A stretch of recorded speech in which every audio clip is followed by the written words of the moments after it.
O Evangelho segundo o Espiritismo. Prece de abertura para o Evangelho no lar.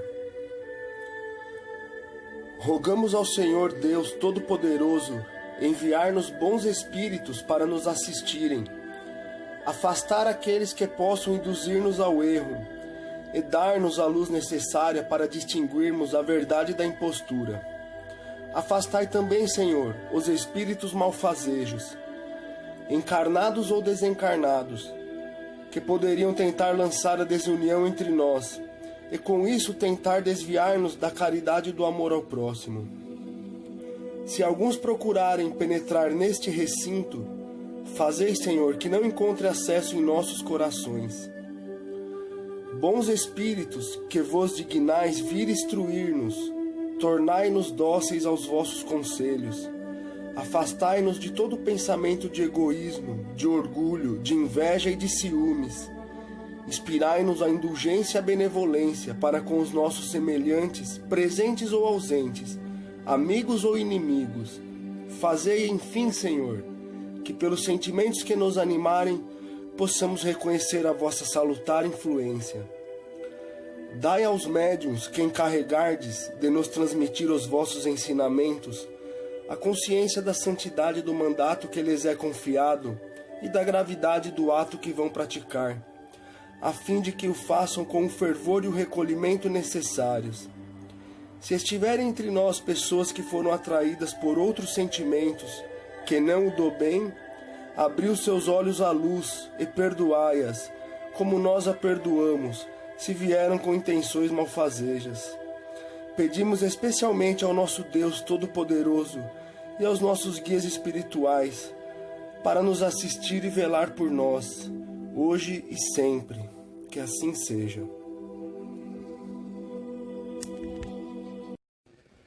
Que a paz de Jesus, nosso divino mestre, amigo, possa nos envolver, nos acolher a todos, para que a nossa percepção, os nossos canais aí de intuição, de inspiração, estejam abertos, estejam acessíveis aos recursos que nos chegam sempre do alto, quando nos propomos a bater a porta, a buscar para encontrar, como nos prometeu Jesus.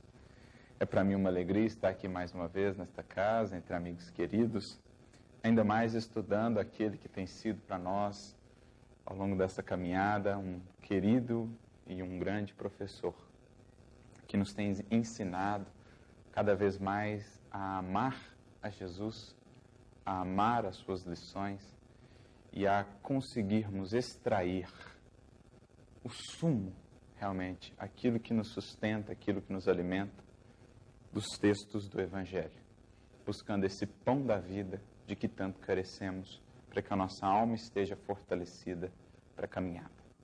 E seguindo, portanto, a sequência dos estudos aqui da casa, nos coube hoje refletir no livro Fonte Viva sobre o capítulo 168, cujo título em si, Como é corriqueiro em Emmanuel, já é para nós uma reflexão entre o berço e o túmulo. A nós, aqui inseridos no processo encarnatório, convida-nos Emmanuel a pensar, de certo modo, nesse período que nos foi dado, que não sabemos ao certo de quanto tempo será. Aqui estamos, temos uma certeza, que mais cedo ou mais tarde, o momento de retornar chegará. A reflexão, portanto, que nos cabe a todos à medida que vamos adentrando nas realidades maiores da vida, nessa vida que se expande para além desse breve intervalo de tempo, quando pensamos em termos de eternidade, nosso convite maior a partir do Espiritismo será: o que eu tenho feito desse período que me foi dado? Não sabemos muito bem quanto tempo nos falta, como dizíamos, mas podemos viver dia após dia, no sentido de realmente aproveitar esse breve espaço de tempo para consolidar conquistas duradouras, efetivamente duradouras. Então, na medida que o Espiritismo vai abrindo para nós os horizontes do infinito, cada vez mais aquilo que parecia um tempo muito longo, muito vasto, né? o período de uma encarnação, nós vamos vendo, na verdade, que é algo bem breve. E sendo bem breve, e sendo também tão importante como aprendemos ser cada oportunidade de aqui estarmos mais uma vez, quanta preparação, quanto carinho, quantos projetos, quantos sonhos, quantos corações se conjugaram para estarmos aqui mais uma vez, com aqueles que estamos, onde estamos e nas circunstâncias em que estamos. Na medida que a gente vai entendendo tudo isso, a encarnação vai ganhando um valor, uma importância. Cada segundo entre o berço e o túmulo é, na verdade, um tesouro de valor inestimável. Aquele talento mais precioso, como estará numa mensagem de Jesus no lar, quando perguntam ao mestre qual seria o talismã, né, o grande segredo da busca e da conquista da paz, do equilíbrio, da felicidade. Jesus dirá: o talismã divino é o talismã do tempo. Esse recurso, esse talento que nos é concedido, e cabe a cada um de nós, à medida que vamos ganhando consciência, aproveitar. Aproveitar a aparência, aproveitar as circunstâncias exteriores que aqui se conjugam, para realmente edificar algo que o tempo não possa levar. O tempo nos é dado para que possamos construir aquilo que um dia ele não poderá levar. Aquilo que ele, justamente por participar do processo da construção, haverá de respeitar. O tempo nos é dado para a conquista da eternidade. Essa é a dinâmica da vida e é o que o Espiritismo vai nos revelando acerca desse período que nos é dado entre o berço e o túmulo. Pois bem, Emmanuel escolhe, portanto, como versículo nessa mensagem, versículo para comentar, uma fala do apóstolo Paulo na sua segunda carta aos Coríntios. Fala essa que, de certo modo, nós conhecemos hoje. É uma fala, digamos assim, muito repetida, muito divulgada, porque de um grande autor, uma fala muito similar de um grande autor francês, um escritor, que fez uma pequenina obra, né, que escreveu uma pequenina obra que ficou muito conhecida pela sua simplicidade, pela sua singeleza, mas também pela sua profundidade. Estamos falando de Exupéry, autor da obra O Pequeno Príncipe, na qual ele insere uma frase que, na verdade, é muito similar àquilo que Paulo aqui nos traz com a sua frase. Diz lá Exupéry: o essencial é invisível aos olhos. Mas veja só o que o apóstolo Paulo já nos dizia 2000 anos atrás. Não atentando nas coisas que se veem, mas nas que não se veem, porque as que se veem são temporais e as que não se veem são eternas. Segunda carta aos Coríntios, capítulo 4, versículo 18. Então, na verdade, percebemos que Paulo se antecipou 2000 anos a Exupéry, trazendo-nos esse conceito, ou melhor, esse convite para ver o que os nossos olhos realmente estão buscando, ou melhor, o que nós estamos buscando. Como estamos enxergando a vida e como temos, a partir dessa perspectiva com a qual enxergamos a vida, pautado as nossas buscas. Quais são as nossas metas primordiais? A que vinculamos o nosso coração? Àquilo que o tempo consome, àquilo que o tempo deteriora, ou, desde já, estamos projetando o nosso coração para a vida em eternidade? Vivemos segundo o corpo ou vivemos segundo o espírito? Como Paulo também teve a oportunidade de dizer. Porque há aqueles que vivem segundo o corpo, na definição também do apóstolo, os homens carnais, só conseguem enxergar com os olhos materiais o que está morto ou o que vai morrer. Só enxergamos com esses nossos olhos aqui o que está morto ou o que vai morrer. Aquilo que realmente tem valor, aquilo que prevalece, permanece, eternidade afora, para isso precisamos desenvolver um outro tipo de olhar. E esse olhar, quem vai nos dar, é o Evangelho, é a doutrina espírita. Alargar, ampliar o olhar do nosso espírito, a capacidade de enxergar para além das aparências, para além das capas e dos cenários do mundo, identificando aquilo que realmente tem valor. Porque muito daquilo que brilha e encanta aos olhos, tido para o mundo como vitória ou como conquista, é, na verdade, apenas sombra e ilusão. E muito daquilo que não brilha e encanta os olhos da matéria e da carne, esconde muitas vezes a legítima vitória. Quantos não deixam o mundo enxergados como perdedores, vistos como aqueles que não conseguiram triunfar, e não vêm adentrar o mundo espiritual como os grandes conquistadores, porque conquistaram-se a si mesmos, e essa conquista raros conseguem ver, raros conseguem identificar.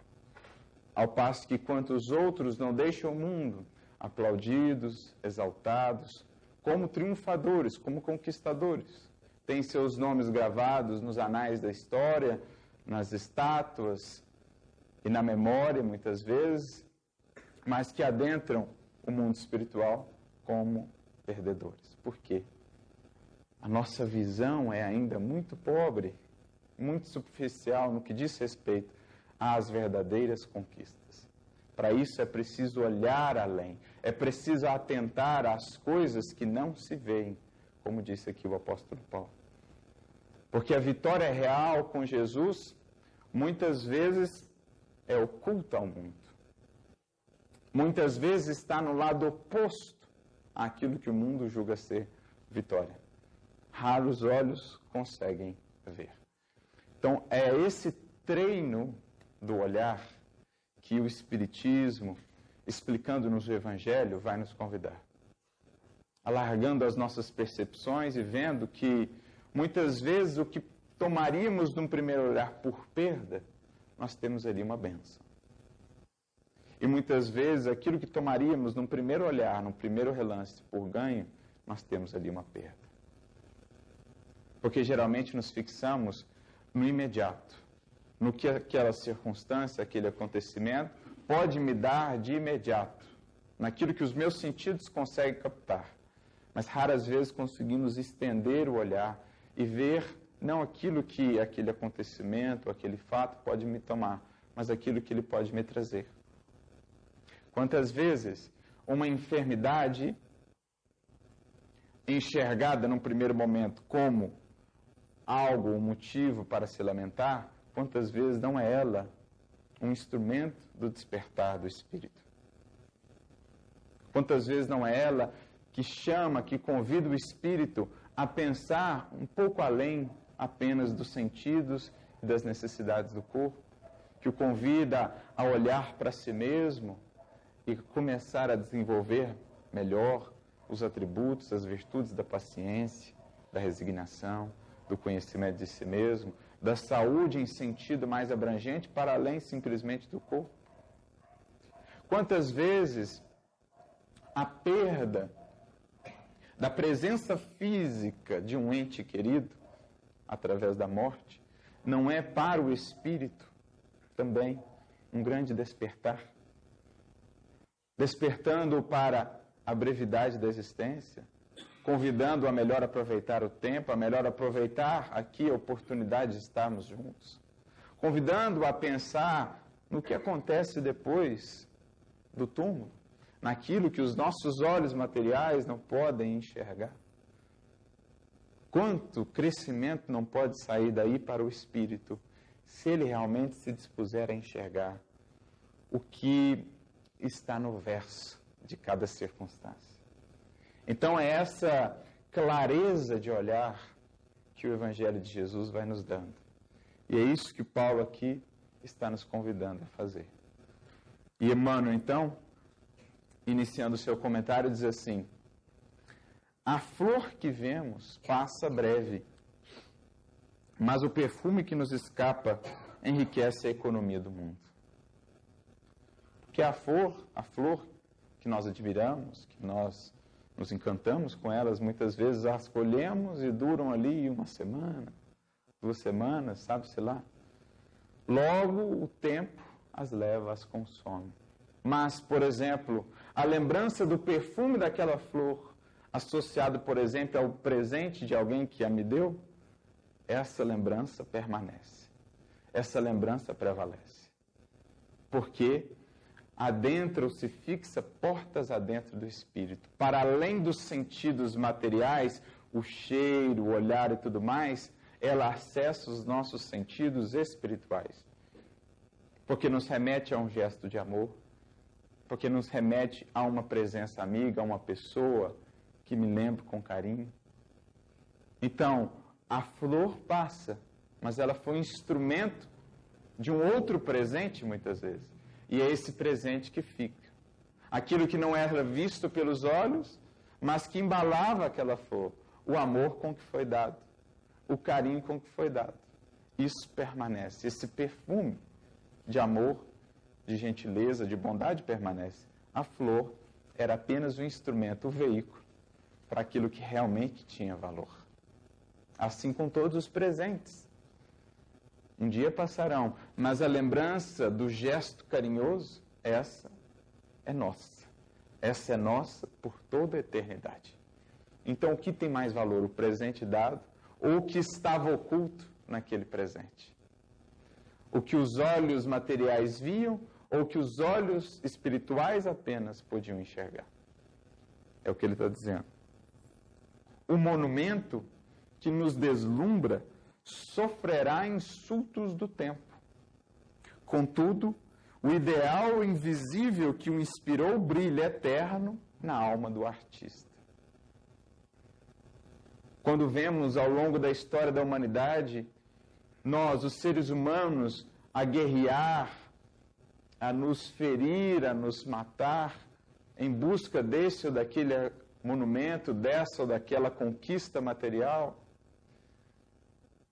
qual a finalidade disso quando um dia tudo isso o tempo haverá de levar? A Roma tão exaltada, a Roma tão cantada nos versos dos poetas e tudo mais, hoje não sobra daquela Roma de outrora, senão algumas ruínas. Mas os artistas que ali viveram, os corações que ali lutaram, sofreram e aqueceram, esses tiraram daquele cenário o verdadeiro tesouro. Nós, por tantos séculos, lutamos e brigamos pelos lugares onde Jesus pisou, viveu e morreu. Matamos-nos uns aos outros por isso, sem atentar para o verdadeiro tesouro que não está lá. Assim, em tudo aquilo que naquele cenário ele nos ensinou.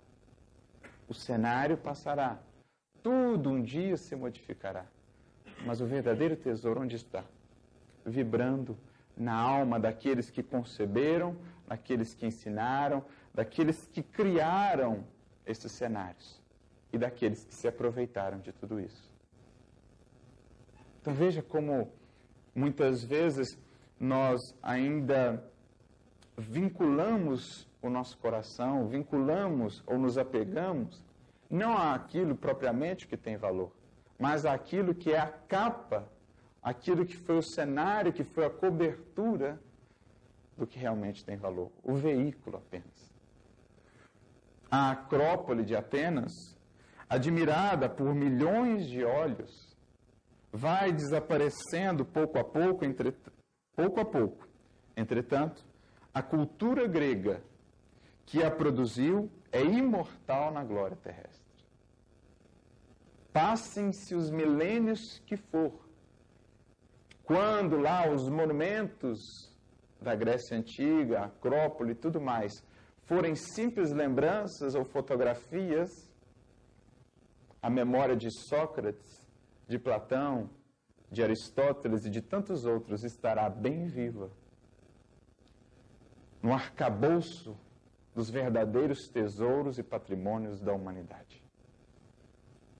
Porque, vinculados àquilo que é eterno, vinculados ou fixados, consolidados, portas adentro do espírito, do coração, de todos aqueles que participaram daquele momento, que participaram daquela história.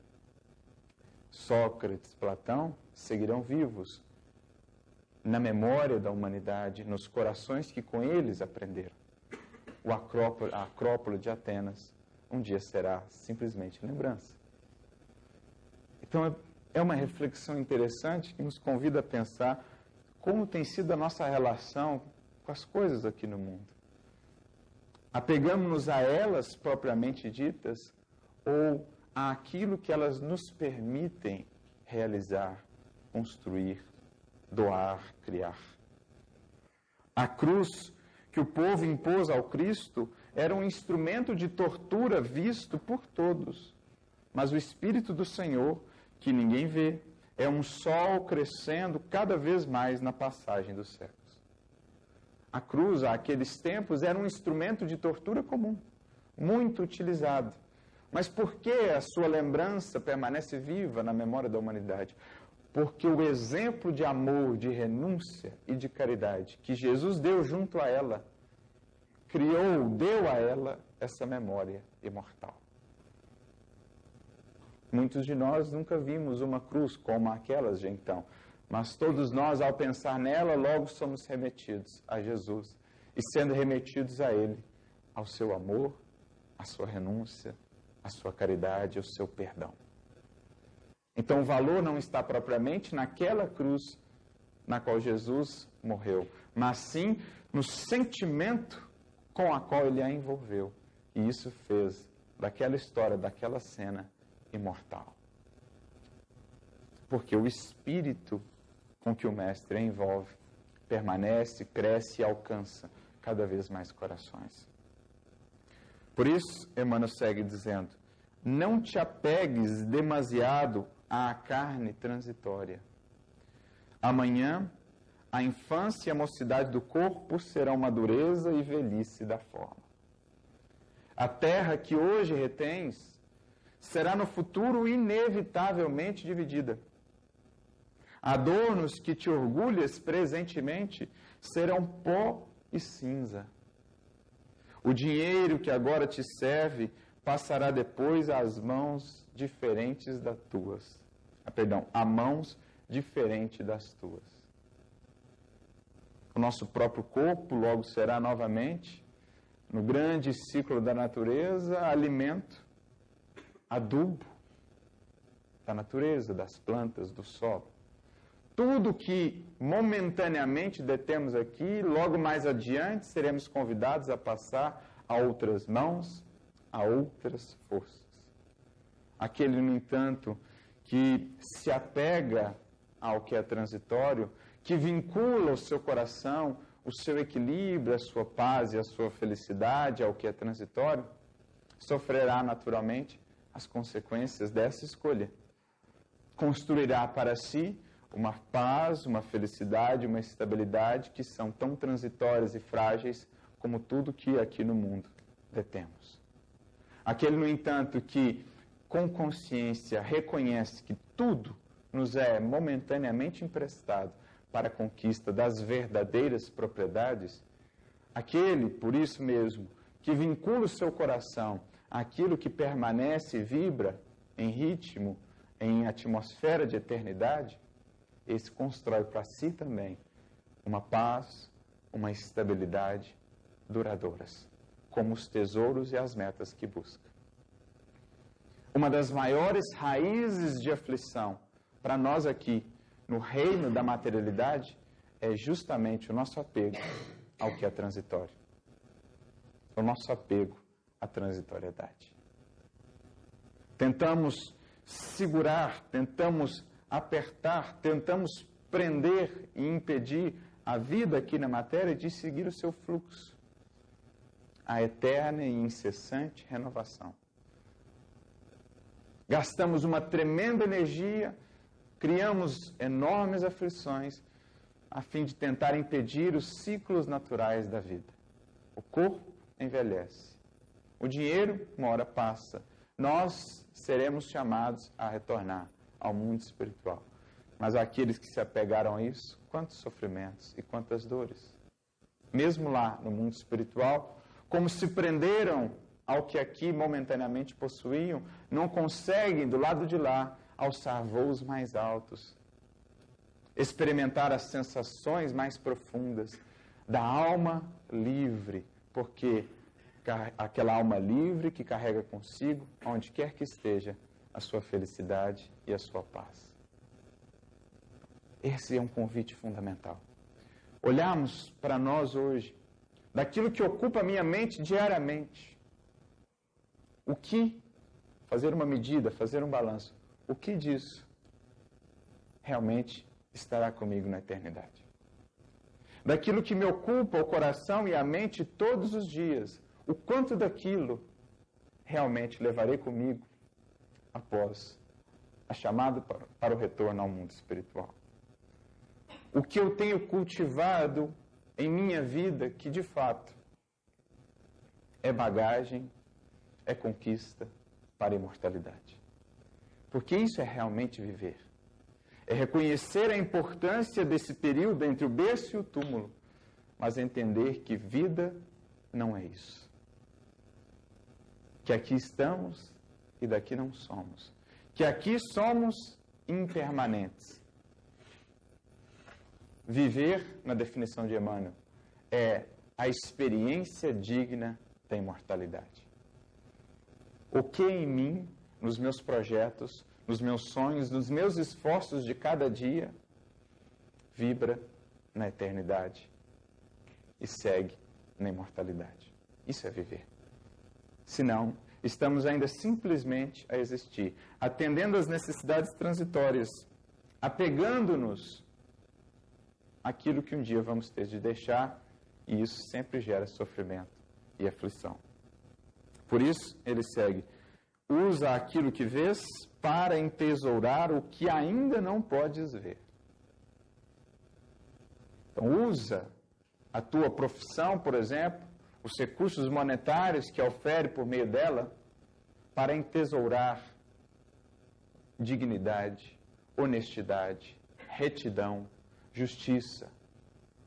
Valores que aqui o mundo, de um certo modo, ainda não vê e não valoriza tanto assim, mas que logo adiante verás o verdadeiro valor de cada esforço nesse sentido. Usa o teu corpo, que agora vês, para embelezar o teu espírito, que agora não vês.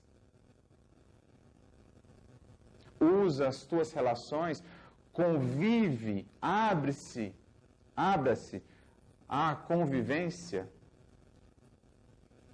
com as pessoas que o alto te pôs ao lado, tua família, os teus relacionamentos. Aproveita essa oportunidade de estar junto desses corações que agora vê, para construir para com eles laços que ainda não consegues ver em toda a sua profundidade, mas que lá no mundo espiritual, eternidade afora, perceberás o valor. Como diz Jesus, usa das riquezas transitórias aqui, ele diz, usa das riquezas da injustiça para granjear amigos que nos acolherão na eternidade. Ou seja, usa tudo que recebeu aqui, vibra no bem, vibra no amor e conquista a simpatia de cada vez mais corações que serão, eternidade afora, os seus auxiliares, os seus companheiros, aqueles que contigo caminharão, te darão força e sustentação para avançar. Entre o berço e o túmulo, o homem detém o usufruto da terra, com o fim de aperfeiçoar-se. Não te agarres, pois, à enganosa casca dos seres e das coisas. Quantas vezes não lutamos, não brigamos e não sofremos pela casca da laranja, menosprezando o seu sumo. Quantas vezes não brigamos, não sofremos pela casca da banana, lançando a própria banana fora, menosprezando-a. Então não nos enganemos pela casca. Tudo que aqui vemos com esses olhos é casca. Busquemos ir mais além, no sumo, aprendendo, lutando, trabalhando e servindo, com humildade e paciência na construção do bem, acumularás na tua alma as riquezas da vida eterna. Como nos diz também o benfeitor Emmanuel, em uma outra mensagem sua, no livro Fonte Viva, capítulo 42, tudo que vivemos aqui na Terra, vivemos por um pouco. Que possamos usar esse por um pouco das circunstâncias para conquistar o muito. das verdadeiras conquistas. A saúde no corpo, ainda que a tenhamos por uma encarnação inteira, é apenas por um pouco, que a utilizemos no trabalho, no bem, para conquistar o muito dos valores do Espírito. A enfermidade que viemos vivenciar, ainda que dure uma encarnação inteira, é por um pouco, que aproveitemos para a conquista da resignação, da humildade, da paciência. Os recursos monetários que temos, somente por um pouco, como também a ausência deles. Usemos ambas as circunstâncias para extrair daí o muito do aprendizado dos valores do Espírito. Os títulos que ora temos, o nome que porventura temos, o teremos apenas por um pouco. Usemos esse por um pouco, esse período que nos é dado entre o berço e o túmulo, para a conquista do muito na eternidade. Que Jesus nos abençoe e nos inspire a todos nesta jornada. Muita paz. Oração para a fluidificação da água. Peço a Deus, o princípio onipresente, onisciente e onipotente, e ao Cristo planetário, forças para as legiões angélicas ou mensageiras, para que possam lutar contra o mal, em qualquer forma que se apresente, e vencê-lo. Como não existe merecimento fora do respeito à verdade, ao amor e à virtude, prometo aplicar esforços no sentido de viver a lei de Deus, compreender e imitar o verbo exemplar e cultivar nobremente os dons do Espírito Santo, carismas ou mediunidades, sem os quais não pode haver a consoladora revelação. Rogo a Deus, que enviou o verbo modelo para entregar o glorioso Pentecostes, ou derrame de dons mediúnicos para toda a carne, para que a humanidade tenha realmente dignos medianeiros, que deem de graça o de graça recebido, nutrindo verdadeiro respeito à doutrina do caminho. Como encarnado, sujeito a necessidades, doenças, dores, aflições, e também sujeito à morte física e responsabilidade perante a justiça divina, rogo o dom do bom discernimento espiritual, assim como rogo para o corpo as energias e os fluidos a serem depositados nesta água. E como quem tanto necessita e roga, reconhecido agradeço a Deus, às legiões angélicas e socorristas e ao meu espírito guia ou anjo guardião. Agradecemos aos bons espíritos que estiveram conosco. Nós lhe rogamos nos ajudar a pôr em prática as instruções, as boas ideias de amor para com toda a humanidade, ao universo, e fazendo que o término desta reunião familiar se sentimos fortalecidos na prática do bem maior e do amor ao próximo.